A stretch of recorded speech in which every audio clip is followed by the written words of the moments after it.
mấy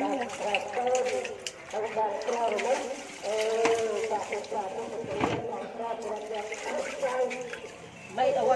ai được chưa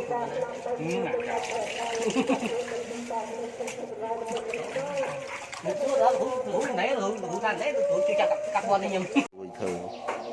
lúc này đến này đi mua tiền nơi đặt đi ta sa trình dạ trình họ ăn free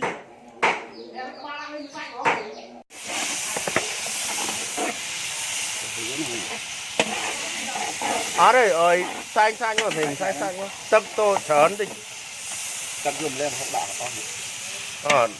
nổ thêm chả quá đấy chặt châu chan mà không lơi cái clau lứa này nên là tôi có hôm nó clau rồi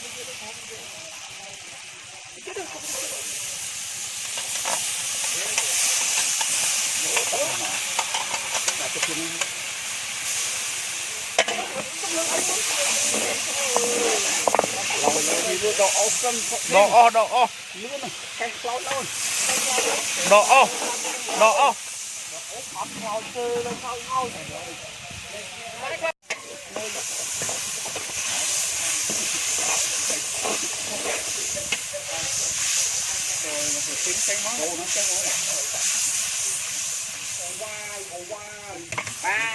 rồi đi ba sạch đó lại bốn chẹt cho bôi đi bay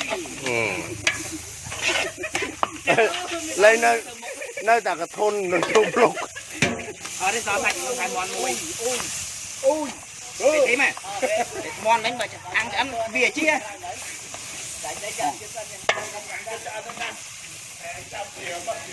bài vui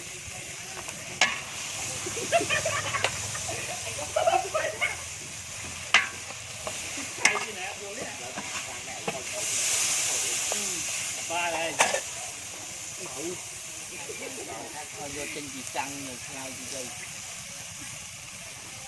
mua gì phải biết lạch che dần lạch che cùng cái ăn đi chủ qua lắm cá đấy đây mới chẳng cung